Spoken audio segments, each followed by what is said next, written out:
Right, hi everyone. Here's just a quick my discussion about the Canon 5DS. Now, I'm a big fan of Canon bodies. I've got the Canon 5D Mark II, and I've loved it so much I haven't even bothered upgrading to the Mark III because I haven't really seen much reason to do that yet. I would say Canon. I really like the Canon bodies. The menu systems could be better maybe. And with the Mark II that I've got here, the frames per second really like 3.4 frames a second. So pretty slow with that kind of stuff, but it was a 22 megapixel camera. I use it for videos and for photos for all my property work, all the work that I do for work. The 5D Mark III came out, which is kind of the same. I didn't really see much of an improvement. However, there's one which is they've just come out, which is the 5DS, which has got an insane stat, an insane headline figure of it. It's a 50 megapixel camera, which is truly astonishing. I also own the Nikon D800, which is a 36 megapixel image, and I'm still trying to get my head around how gigantic the images that you get from 36 million pixels are, whether it's landscapes or headshots. The other day I was doing some headshots, and it's funny, you're like, on a 27-inch screen, if I click on Lightroom to go 1:1, and you're like, suddenly bang, you're then looking at people's pores of their nose rather than their face. You're like, holy crap, what have I just zoomed into? And you're like, no, that's just 1:1. That's amazing. So 36 megapixels, I think, is an astonishing. And what you get with the Nikon as well is a fantastic dynamic range and some good video features as well.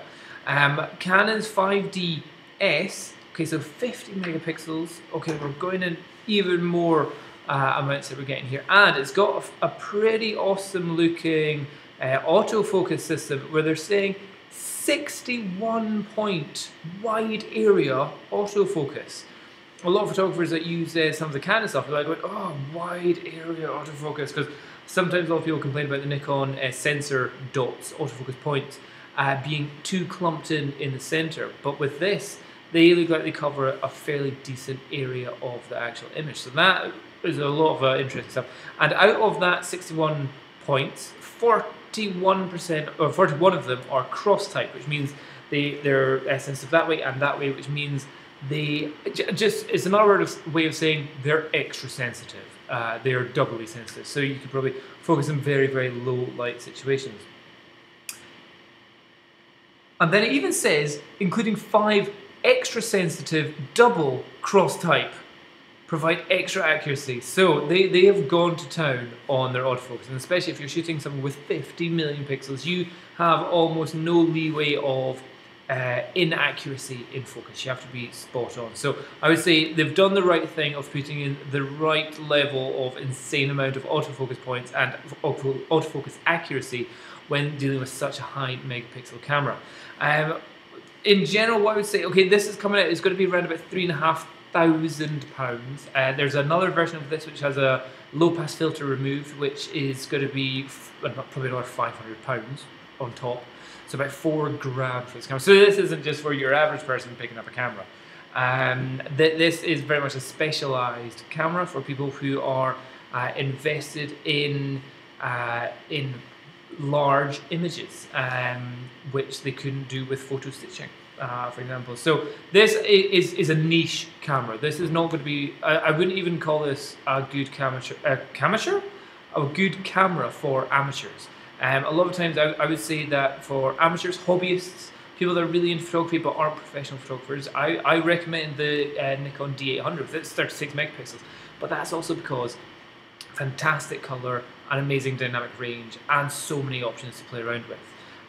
This camera, Canon, certainly in my own experience and in lots of sensor reviews, its dynamic range in its images are not that great. And the ability, or how much you're able to push the images, the latitude, I think is another term that they use, the latitude of how much you're able to push the images in post is a little bit lacking compared to Nikon. Or certainly you can push it in post, but you then get weird colors and you get it just falls apart a lot quicker.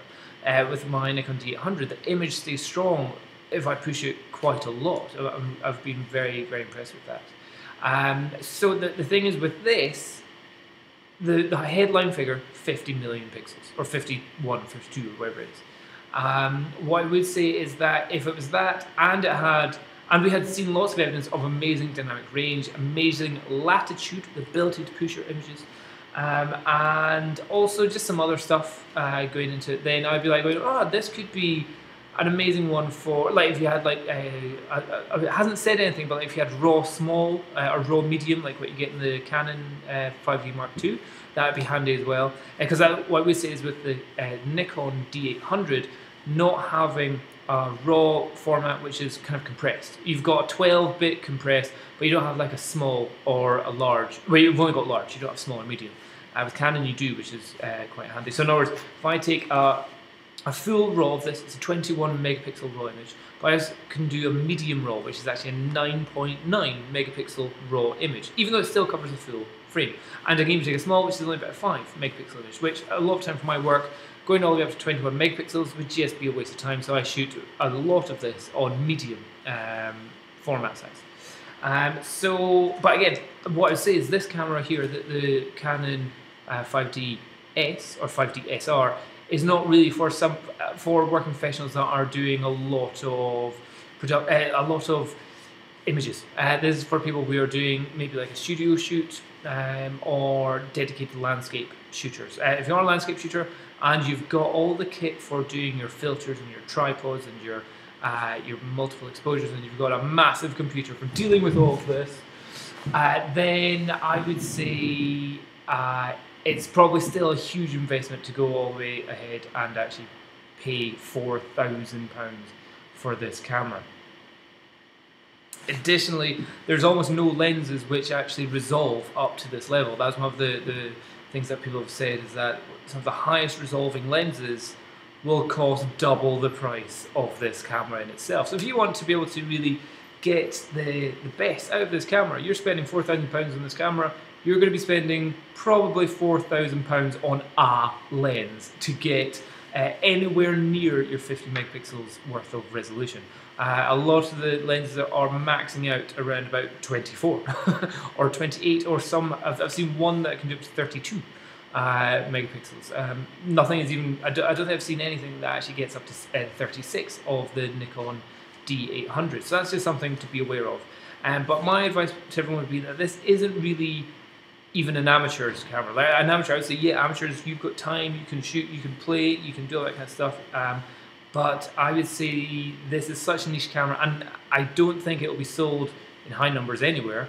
Partly because of the price, but also possibly just because of its well, what I do think is, if you do want to get this, hold on for 6 months, because there will be a lot of wealthy mums or wealthy dads that have got, I need to get the best camera ever, and then they buy it and then they realise it takes them half an hour to download 20 images that they've taken, and they've used up all their memory cards. They'll quickly be going, I wish I hadn't bought this, wish I just bought Panasonic GH4 instead. So I reckon within about 6 months there'll be maybe a couple of these up for sale second hand, which would be fairly decently price dropped going on there. But yeah, you'd have to be super dedicated, and I wouldn't really say I don't think it'd be a great camera for amateurs to be buying. And for professionals, you've got to be pretty specialised for it, even more so. That's just my thoughts. I'd like to hear what yours is as well. Cheers, bye bye.